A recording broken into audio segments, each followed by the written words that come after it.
It all began on a bitterly cold night, with snow swirling in the air. Out of nowhere, my cell phone rang. When I picked it up, I was met with the furious voice of my mother-in-law. "It's because of you that my daughter is in this state. Her face is unrecognizable. It's atrocious. You need to take responsibility. Why did you abandon her? You're despicable." My name is Amy, and I'm 33 years old. I live with my husband, Zach. Zach has his parents and an older sister. That single phone call from my mother-in-law that night turned my life upside down. "Give me back my lively girl. Why did you do something so horrible? I swear I'll make you pay for this. I'll never forgive you." My mother-in-law, possibly out of shock, was making no sense. All she did was spew venom at me. "Mother-in-law, please calm down. I have no idea what you're talking about." Despite my confusion, I tried my best to console her, desperately trying to listen to what she had to say, but all my efforts were futile. "You have no right to be calm at a time like this. It's all your fault, and yet you have the audacity to say such things. Why didn't you help her? Why did you abandon her?" My mother-in-law was just yelling loudly while crying, and there was no conversation at all. Even when I told her to speak slowly, it was like my voice was not reaching her ears, and her vitriol continued endlessly. My father-in-law, who seemed to be behind my mother-in-law, took over the phone. "Amy, I hope you understand what you've done. Do you understand the state our daughter is in now? Fortunately, her life is not in danger, but she has severe injuries. Why did you let her suffer like this?"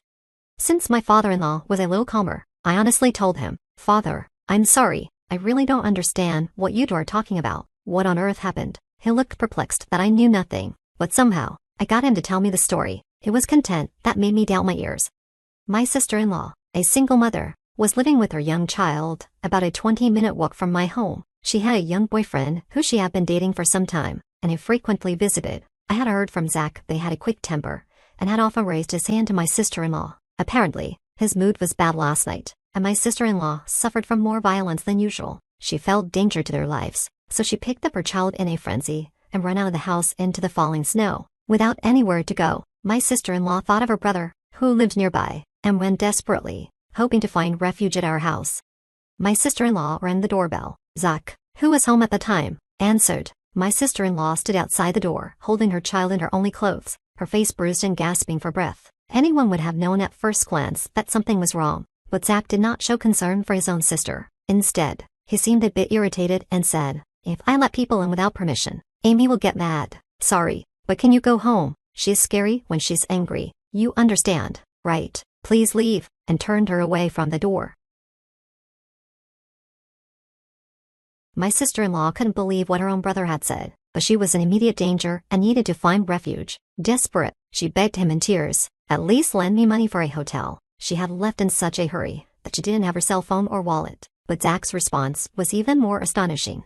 "There's no way I have that kind of money. There's money in the house, but Amy would never let me use it without permission. If I did, she'd divorce me. Sorry, but could you try somewhere else? It's cold, so I'm going in. See you." And he closed the door, leaving my sister-in-law in utter despair, fearing for her and her child's lives. She trudged back through the snow and reluctantly returned home, only to face even worse violence from her enraged boyfriend.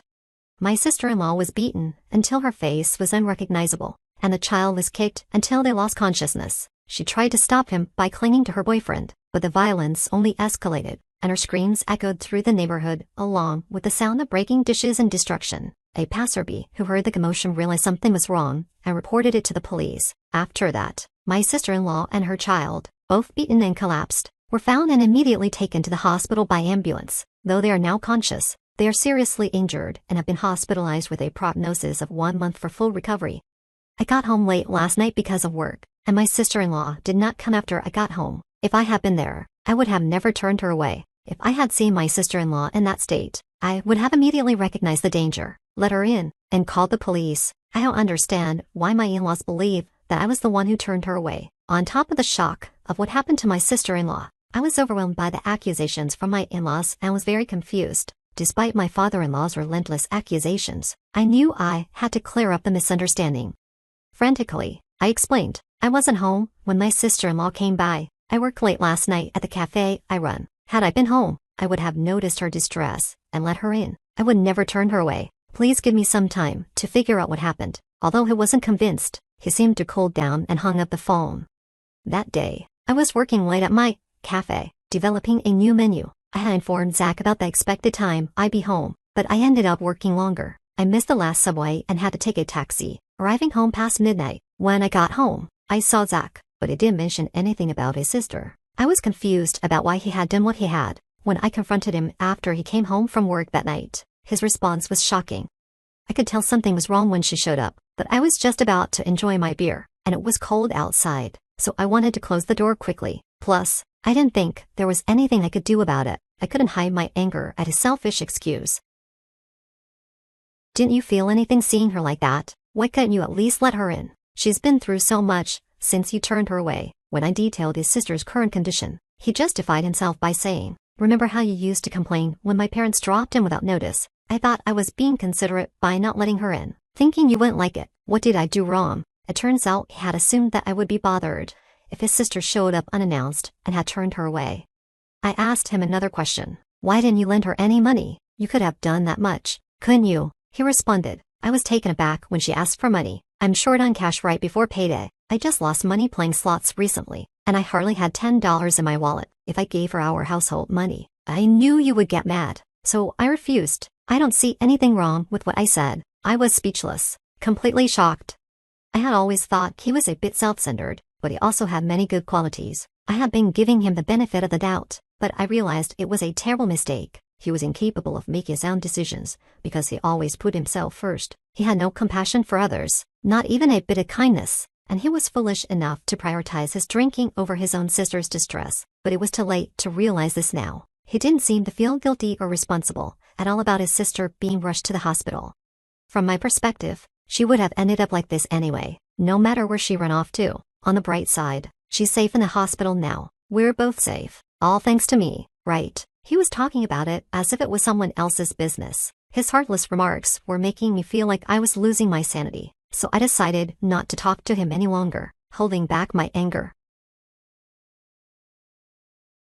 I reported Zach's irresponsible behavior towards his sister to my father-in-law the previous night. Upon hearing my words, Zach's father lost his composure. In a fit of rage, he exclaimed, "There's no way my Zach would do such a thing to his own sister. You're lying. Stop making up stories. Amy, are you trying to make Zach the worst just to escape your own guilt? If you're going to spew such nonsense, then show me some proof." He refused to listen to me at all and again blamed me for everything. I endured his accusations, while desperately trying to figure out how to prove my innocence. If things remained this way, I would be branded a monster, while Zach, the real culprit who drove his sister away, would live on without any sense of guilt or retribution. This was a situation I could not tolerate. I remembered that my sister-in-law had arrived at our home around 9 p.m. that night. After much thought, I found something that could prove my innocence. My shop was equipped with a security camera. The footage clearly showed me working alone until around 11 p.m. that night. Armed with this footage and another piece of evidence, a taxi receipt that showed the time I got home, I went to my in-laws and proved that I wasn't at home at the time. "I was at my shop when your daughter came by. Do you believe me now?" It was probably something they didn't want to believe, but faced with clear evidence, they had no choice but to accept it. Zach's father, his hand trembling, muttered, "So, Amy wasn't home then?" Despite their shock, Zach's parents hastily called him in to uncover the truth about that night. The moment he arrived, they fiercely demanded, "Why did you drive your sister away?" Just as he had done with me, Zach tried to deflect all blame onto me, claiming that he thought I would dislike having his sister in our home. Hearing this, his father said, "We already know that Amy wasn't home at that time, but your sister says she saw a woman in the house. How do you explain that?" Zach was speechless. If there was another woman in our home at 9 p.m., there was only one possible explanation. "Wait, Zach, what is going on? Who is this woman?" I asked him, my voice shaking. Zach's face turned pale as he squirmed under the questioning from both his parents and me, until I finally confessed everything. When I told Zach I would be late because I was working on a new menu, he saw it as an opportunity to bring his mistress home. He knew I often came home after midnight when I was immersed in my work, so he felt safe inviting her over. When his sister suddenly showed up asking to be let in, he panicked and drove her away for fear of his affair being discovered. "You fool. Not only did you betray Amy, but you also left your only sister out in the snow. What were you thinking? Why didn't you lend her any money? Explain yourself." His father's anger was overwhelming, and Zach confessed the real reason he hadn't given her any money. He actually had plenty of spending money left, but he didn't want to lend it because he wanted to buy a bag and shoes for his mistress. He didn't want to upset his mistress for the sake of his sister, so he wanted to get rid of her quickly, which led to shutting the door on her. Zach admitted everything, but his parents were even more furious than I was. Before being a brother or a husband, you lack basic human decency. It's our responsibility as parents that you grew up to be this kind of person, but we cannot tolerate this and maintain our relationship. From today, we're cutting ties with you. Don't ever show your face to us again. Zach's father disowned him. In a similar vein, I added, I'm divorcing you. You cheated on me and put your sister's life at risk by leaving her out in the snow. I can't live with someone like you anymore. Zach was shocked at being disowned and confronted with a divorce all at once and started begging for forgiveness, crying, I'm sorry, I won't do it again. Please forgive me. He clung to his father's leg, but his father simply shook him off. What you did is the absolute worst thing in our eyes. His parents and I never forgave Zach. It turned out he had been having an affair with a coworker for over a year, bringing her to our house while I was away. The betrayal was infuriating, especially since Zach tried to blame his mistreatment and my sister-in-law on me, which only fueled my anger and cemented my decision to divorce him. I had Zach sign the divorce papers and promptly submitted them. Immediately afterward, I went to a law firm, hired a lawyer, and filed for substantial damages against both Zach and his mistress. I also reached out to Zach's boss, who had been our matchmaker at our wedding, and tearfully informed him about the divorce, detailing Zach's affair and his mistress' involvement. Zach's boss, a man who held human decency in high regard, was outraged, as he had previously advised Zach never to betray his wife. He was particularly furious upon learning about the infidelity. The news reached upper management, and following his boss's recommendation, Zach was transferred to a branch office in the countryside, while his mistress was reassigned to a different department where she spent her days sorting documents. However, my sister-in-law's response was even more ruthless. Still reeling from her injuries, she was deeply angered by Zach's actions. Using her connections from working at one of Zach's company's clients, she exposed and spread the details of the cruelty she and her child had suffered. The employees, who had initially thought the divorce was simply due to an affair, were shocked by the truth. Zach's abandonment of his sister to cover up his affair became a scandal within the company. The rumor spread quickly, and Zach became widely suspected of being a terrible human being. Ostracized by his colleagues, his work performance suffered, leading to his demotion. Unable to endure the isolation, he'd eventually quit. To pay the substantial alimony, he depleted his savings and now works live-in part-time jobs. Most of his salary goes toward alimony, and I've heard he struggles to afford winter clothing, often shivering in thin t-shirts. The mistress stubbornly held onto her job, despite the judgmental stares from her colleagues. In light of the damages I sought, I decided to pursue the payment from her parents after consulting with my lawyer. When I learned about the situation, they were shocked and immediately required their daughter to pay the full amount after verifying the facts. The mistress began bombarding me with abusive voicemail messages, accusing me of ruining her life and forcing her into debt. I found the messages unbearable and forwarded them to her parents. They responded with an apology letter, assuring me they would ensure their daughter would not trouble me again. The harassing calls ceased after that.